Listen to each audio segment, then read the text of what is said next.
J'adore mon métier, j'adore. La plomberie, c'est fun. Ça serait à refaire, honnêtement, je ferais le même parcours. Sans hésiter, je referais le même parcours.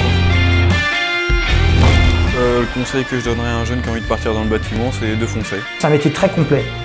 Après, je vais pas dire que c'est le meilleur du monde, mais pas loin.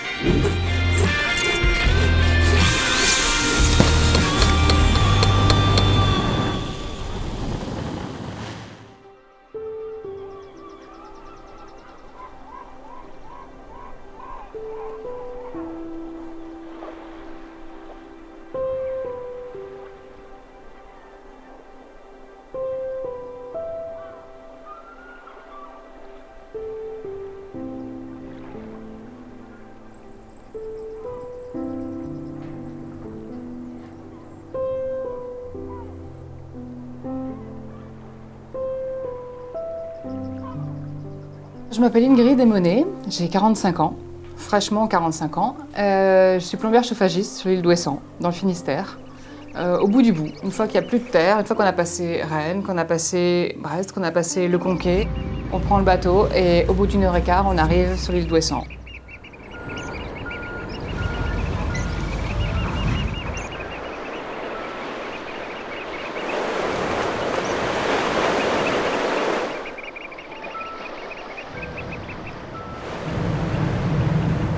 Voilà, et je suis installée ici depuis 12 ans.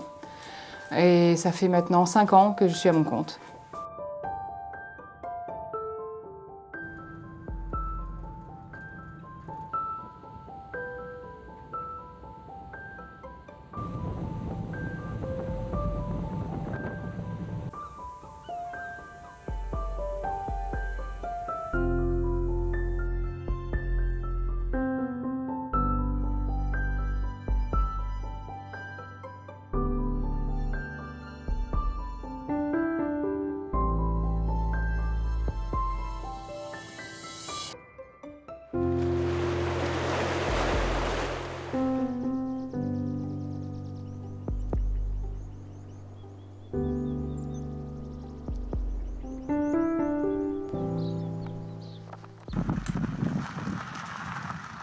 J'ai beaucoup bougé. J'ai fait un bac+2, technique de commercialisation, une 3e année en langues étrangères, enfin en commerce européen en Irlande. J'ai fait une dizaine d'années de différents métiers, notamment gestion des ventes, export. Et puis je m'ennuyais dans ce que je faisais. J'ai voulu faire une formation manuelle. J'ai eu la chance de pouvoir rentrer à l'AFPA. À l'époque, j'étais la première femme à faire cette formation depuis que l'AFPA de Saint-Brieuc avait ouvert en 1949. C'était encore assez rare d'avoir des femmes en plomberie. Et puis j'ai jamais regretté de faire cette formation parce que je voulais venir m'installer à Ouessant et c'est vraiment ce métier-là qui m'a permis de venir m'installer ici et surtout de pouvoir m'intégrer dans la communauté ouessantine. La journée démarre vers 6h, entre 5h30 et 6h. Je me lève, je fais pas de bruit parce que tout le monde dort au-dessus. Je me sers un café et après j'attaque ma compta. Et ça jusqu'aux environs de 8h.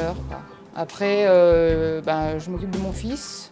Avec mon compagnon, on se relaie jusqu'à 9h. On l'emmène à l'école ou à la crèche. Et puis après, boulot. Alors, l'avantage ici, c'est qu'il n'y a jamais beaucoup de route pour aller sur les chantiers.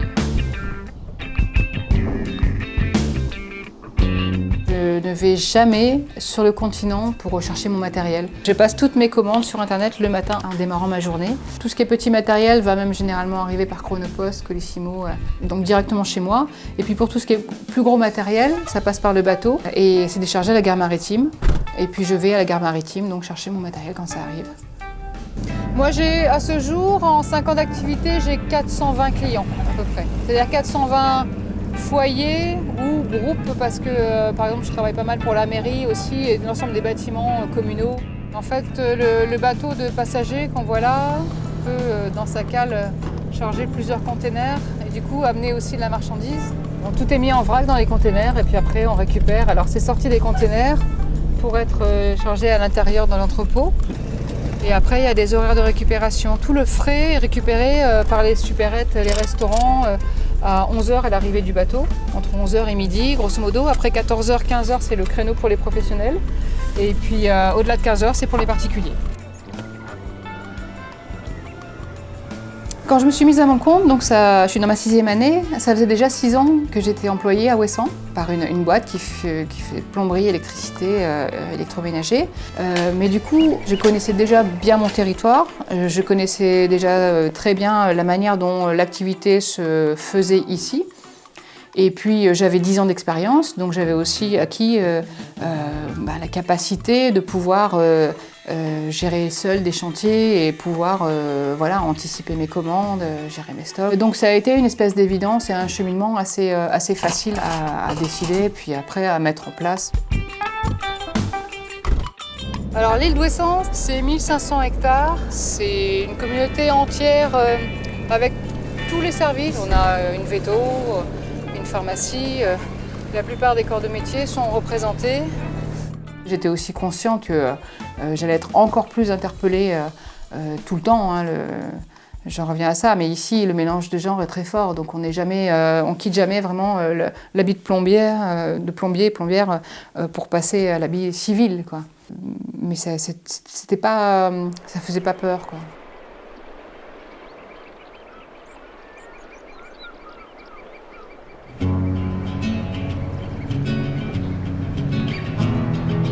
Alors quand moi j'annonce en 2005 que je vais faire autre chose de complètement différent et que je suis prise à l'AFPA pour faire une formation de plombière chauffagiste pendant 1 an, personne ne comprend. Tout le monde autour s'interpelle vraiment sur la capacité d'une femme, on va bien dire les choses telles qu'elles sont, sur la capacité d'une femme à faire ce métier-là.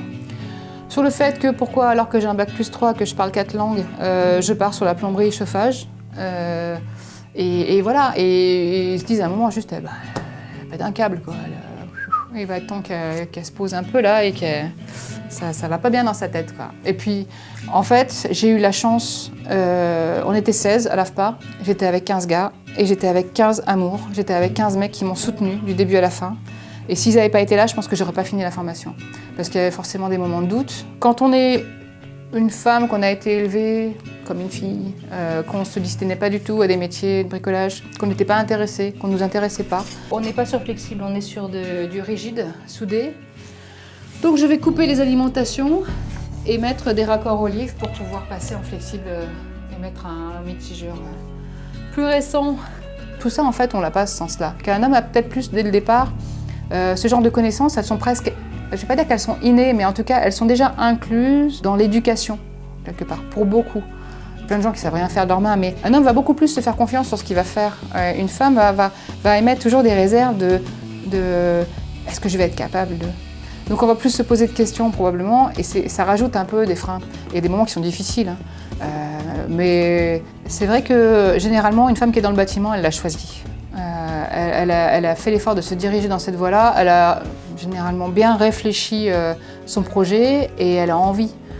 Donc déjà, quelqu'un qui fait un boulot par envie et non pas par dépit, ça change beaucoup de choses. Un petit message aux conseillers d'orientation, ne voyez pas les métiers du bâtiment comme des voies de garage. Arrêtez de penser, c'est pas parce qu'on n'est pas bon à l'école qu'on n'est pas capable d'avoir sa propre entreprise et d'être à son compte et d'être complètement indépendant au bout de quelques années de fonctionnement. Tout ça, c'est des conneries. Faites ce que vous avez envie de faire.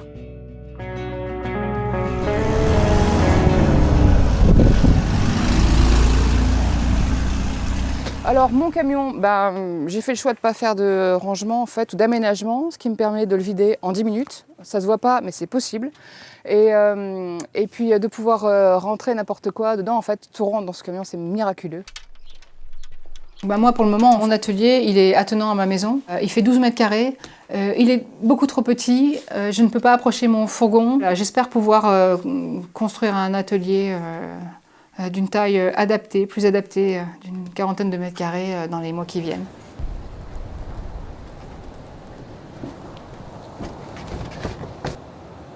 Je pense que mes 3 principales qualités sont organisées, concernée par mon boulot, et puis d'être à l'écoute des gens. On est sur un territoire où tout se mélange. Les clients sont des amis, sont des voisins. Après, je pense aussi que c'est dû au métier en lui-même.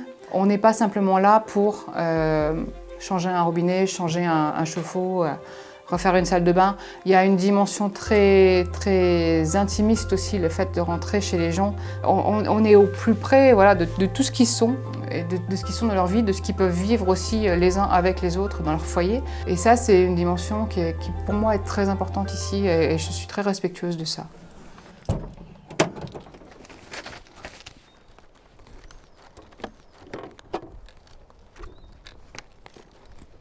Ici, on est dans ce qu'on appelle une petite crèche. Les propriétaires veulent en faire une deuxième salle de bain et buanderie.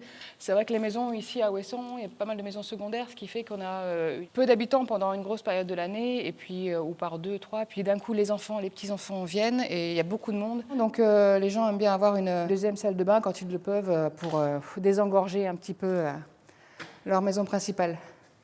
Ici, je travaille avec différents matériaux, que ce soit le cuivre, que ce soit le multicouche, le PER.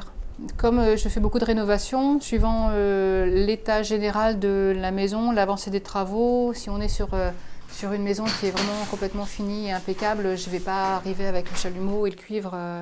Donc ça va être plutôt du multicouche. Quand on est sur des grosses rénovations complètes avec doublage, ça va être du PER. Et puis le cuivre aussi pour le plaisir de travailler et de façonner encore du cuivre. Il y aura une partie mezzanine ici, sur laquelle il y aura un petit ballon d'eau chaude de 75 litres. La plomberie, pour moi, c'est un métier qui me va bien parce qu'on intervient à toutes les étapes de la construction. On n'en fait jamais le tour. Je pense que ça fait 15 ans que je fais ce métier. J'ai encore des choses nouvelles. C'est un métier aussi qui évolue beaucoup. Je fais aussi du chauffage. Je ne l'ai pas précisé, mais ici, je fais aussi tout ce qui est entretien et dépannage des chaudières fuel. Ça, c'est super salissant, mais qu'est-ce que c'est intéressant à faire, quoi. Pour moi, il est impératif pour être plombier chauffagiste à son compte, d'être débrouillard. Quand on n'a pas ce qu'il nous faut sous la main, il faut savoir rebondir s'il manque quelque chose, avoir la gymnastique tout de suite, de voir comment je peux goupiller le truc, au moins pour que la personne soit plus en panne. Ça, c'est cette réflexion toujours de chercher un plan B, une bidouille, un truc. Je pense que mon collecteur va aller de ce côté-là. Après, je vais laisser peut-être un peu plus loin. Je ne sais pas encore de quel côté du WC je vais le positionner. Ouais, un côté qui me semble vraiment nécessaire, c'est la sociabilité et la pédagogie. Ça me semble tellement plus facile d'expliquer à la personne ce que je suis en train de faire. Et si on est en plus passionné par ce qu'on fait, qu'on le montre avec enthousiasme, ça permet aux gens de voir le métier autrement. Du coup, ils vont en parler autrement. Et puis quand le petit-fils va venir et qu'il ne sait pas trop ce qu'il veut faire, dire mais tu peux aller en plomberie plutôt que de dire bah écoute, si jamais vraiment tu ne trouves pas quelque chose, bah va en plomberie.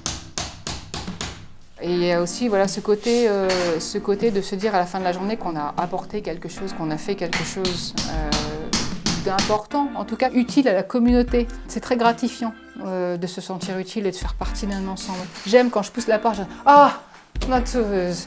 Voilà, ça peut paraître un peu orgueilleux de dire ça, mais qu'est-ce que ça me fait plaisir, quoi. Et puis à la fin, bah, tu vois, ça y est, j'ai trouvé la panne de la chaudière, j'ai résolu, ça y est, c'est fini. Quoi, déjà, c'est fini? Ouais, c'est fini, ça c'est chouette. Ouais.